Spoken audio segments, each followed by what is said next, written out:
Hey, thanks for checking out my channel. If this is your first time here, and if it's not your first time, you've come back for more, welcome. I love you. I'm John Stark from MacTheMovieGuy.com, and it's spooky season, so this is a review of a spooky movie. Ha ha ha ha. Scary stories to tell in the dark. That's right. I'm starting to review Scary Stories to Tell in the Dark. This is actually a film that was released within the period of my blindness. So that's, in case you're wondering, like, oh, you didn't see that when it came out in theaters? It was super sweet.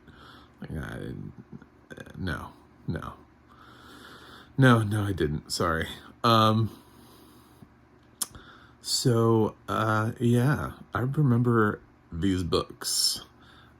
Even though I'm a blind film critic, I could see it once, and man, those books, when I was a kid, I don't know what we were doing to 90s kids, but we had Goosebumps, but then we had these other things, and there were the Scary Stories to Tell in the Dark, and more Scary Stories to Tell in the Dark, and there are still stories from inside those books that, like, haunt me today, that I'm still like, thank God they didn't pick those to put in the movie. There was the thing that was, like, on top of it was like the sound or whatever, the thing that was on top of the bookcase, and he kept hearing the sound, and it was like something like that. That was so creepy. It was so creepy. Anyway, so this book picked ones I didn't even remember. I remember the big toe, but for the most part, I was like, I don't remember these, so I'm not really that emotionally invested in, like, the Jangly Man, which is a weird story, by the way. But we'll get into that in a second. So this is, like, produced by Guillermo del Toro, but it's directed by the guy who I've heard good things about The Autopsy of Jane Doe. I can't personally vouch for that, but I did see Troll Hunter, and I thought that was pretty good. That was one of those films, sort of like Monsters, where it just sort of came up with, like, a limited budget. Nobody really knew where it came from. It just kind of existed, and some people were like, oh man, look what they managed to pull off. And a little bit of that found footage documentary crew thing, and it was cool. It was a cool film. Now he's in this, and I think this did well at the box office, but watching this film also answered the question to me as to why there is not a more Scary Stories to Tell in the Dark. I didn't think it was very good. Even for a film that's aimed at kids, I think it's stupid. I think its characters make dumb choices. I think it's written, like, with the, with the audience sort of in the mindset of they've never seen a horror movie before, so I guess this will work out. It doesn't really play by any playable rules, but it's really stupid, and I hated the line so much. You don't read the book. The book reads you. I was like, oh my God, that is the worst line. Somebody wrote that, and then an actress said that, and then they put it into the film, and they thought that was going to be good. What? Did Guillermo actually watch this before he sent it out into the world, or did he just, like, did somebody just pay him like $1 million and be like, can we just put your name in front of this so that we could, because people trust you more. He was like, yeah, sure, I like horror movies. It looks scary, cool. Yeah. I don't know why everyone went crazy over this. I guess it was just, this is nostalgia. This is the nostalgia button. People were like, oh, remember that book that was, like, would have been impossible to adapt because it has no coherent thought. Well, somebody figured out how to turn that into a film, so we should go watch that. And I guess the newsflash here is, I suppose, if that's what you want, but it's not really telling the stories. It's just incorporating the characters from the stories. You're not really playing out the story, like The Big Toe, which is I'm referencing because it's the one I'm familiar with. They don't tell you the story. It's already sort of there. She starts like reading the story, and meanwhile the kid affected by the story is like kind of already at the end of it.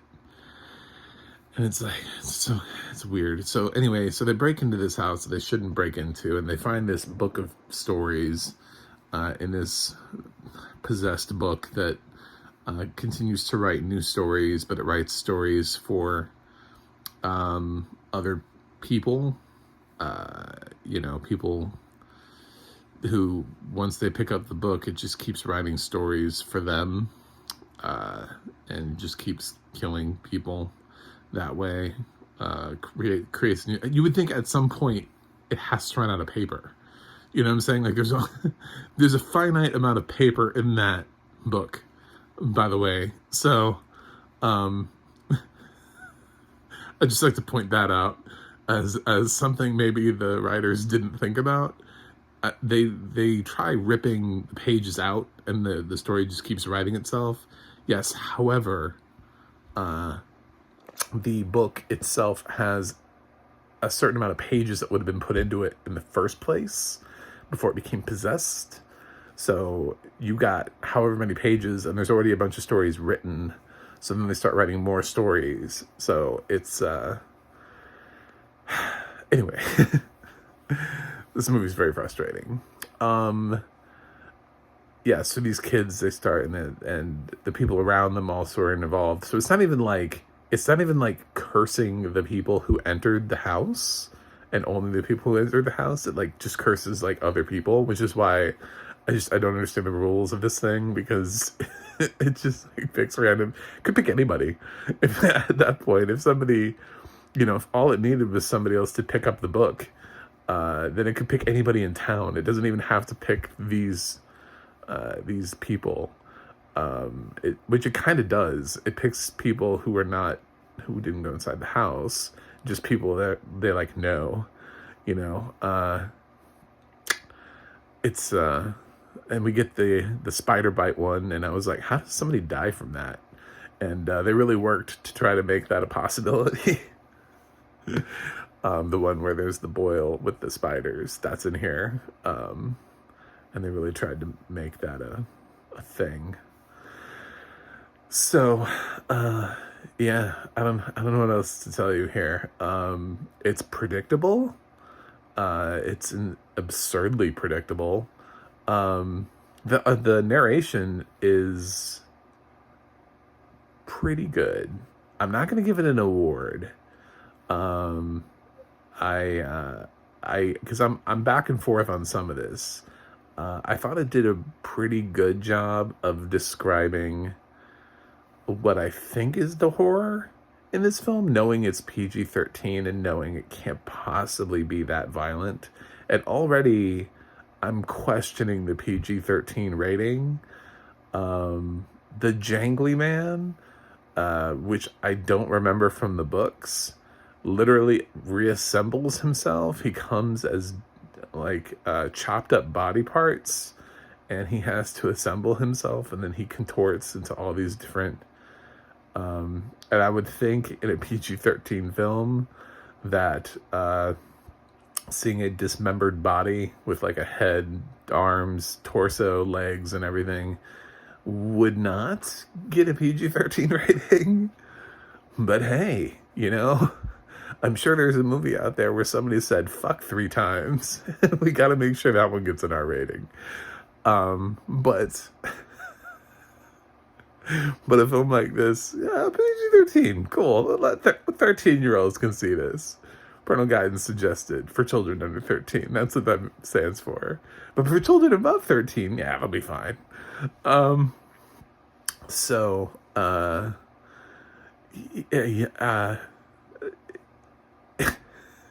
I just kind of laugh at the film because I really, I don't get the phenomenon behind it. I don't understand why it was popular. I don't understand how it happened.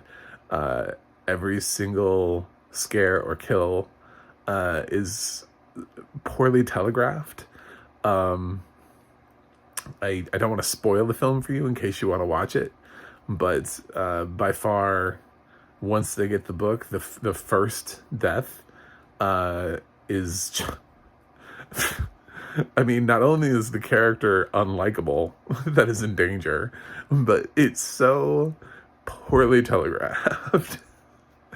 There's some cool concepts that happen with it, like, whoever came up with the visuals for it, sounds like they got some stuff going upstairs, but man, this is shot in the most predictable of fashions, and every successive sequence is so exactly the same thing.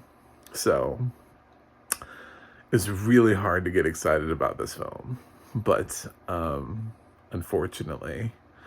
So I'd love to be able. I thought this was going to be like a new horror classic based on kind of what I had heard, what people seem to like. But I'm going to push back and say I've seen better. Man, Choose or Die was more inventive than this, and at least tried.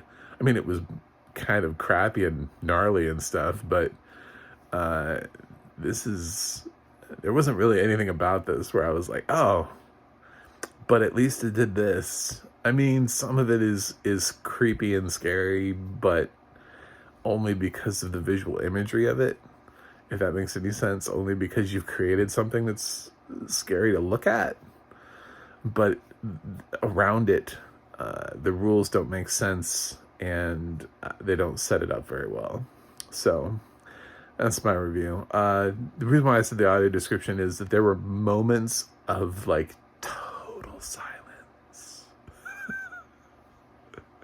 And I'm like, are they doing that on purpose? Like, were the narrators afraid to narrate here? Because they didn't want to ruin a jump scare? Like, what's going on? I was so confused. I was like, is literally nothing happening? Literally nothing is happening in this moment. Or are we preserving a jump scare? I couldn't tell, because the jump scares are not that intelligent, and they're not that smart, and they don't need to be that well preserved. They're not people who are like, oh my god, the jump scares. I didn't see that one coming. You'll see all of them coming. They're not literally, once you realize what the book is doing, you see, oh, you're like, okay, well, as soon as your name's in the book, I mean, you're pretty screwed until they figure out how to destroy the fucking book. But yeah, it's that's what it is. It's just it was so weird. I was like, I don't know what we're doing here. Why are we quiet? Is there nothing to describe? Literally nothing. There's no like the look on her face or anything like that. Nothing. We're just gonna sit. Okay, we're sitting in silence. Cool, done. So maybe that was a stylistic choice. I have no idea. I'm so confused. So that's why when I say the audio description, yeah, I'm trying to think about whether or not I liked it or not from that perspective, whether or not I thought it helped. But I didn't like any of the jump scares. I didn't think any of them were effective or worked. So it's not like... And by the way, I would argue that dropping the audio description out to protect the jump scare actually just highlights that there's a jump scare coming even more. So if anything, you're just sitting there waiting. You're like, all right, where's it at? Come on, we know it's coming. And then you hear like the accompanying sound, because remember, we can't see the face or whatever that jumps out, so all we get is this like sound that comes out, and then we get the narration that says something like so and so is and it just like tells you what happened. So yeah, I don't know about that, but anyway, those are my thoughts. Them's my thoughts. I saw this on Netflix, by the way, and that's where it has audio description currently. So I'm time to grade this thing. Yeah, I'm not a fan. I was a fan of the books. It scared the shit out of me when I was a kid. I don't know why I read them. But yeah, I couldn't like, even the drawings. The drawings were so creepy. But I don't know why those were kids' books. Anyway, I'm gonna give Scary Stories to Tell in the Dark a D+. Yeah, sorry, nostalgia doesn't always just work just simply because it's nostalgic. Sometimes it actually has to be good. And there is no world in this multiverse where the line, "You don't read the book reads you," is a good line of dialogue. That line is stupid. No matter where you go, whoever wrote it is stupid. Whoever let that into the film is stupid. Like, it's catchy because it's so stupid. Like, it's the line that I'll remember. If I'm just walking down the street someday and I hear that line, I'm just gonna start laughing because I'm gonna be like, "Oh, they just watched Scary Stories to Tell in the Dark." It's the "You stay in the light, you stay alive." That's the only thing I remember about Darkness Falls. Is him shouting that. It's one of these things that you shout that sounds really cool but has actually no meaning or no purpose. But that's it. Yeah, that's my review. Anyway, I'm trying to get to 100 by the end of the year, so if you made it this far in the review, you must like me. So please subscribe. You can also go to my website, macthemovieguy.com, for more reviews. You can go to the audio description project, adp.acb.org. And you can see what else has audio description there that might be spookier than this. Or you can go to the audio, the ADNA, the adna.org, and you can look up what narrators and all the other people and their long, storied careers. It's like IMDb for narrators. Anyway, I gotta go review something else that didn't suck. And we'll see you on the other side.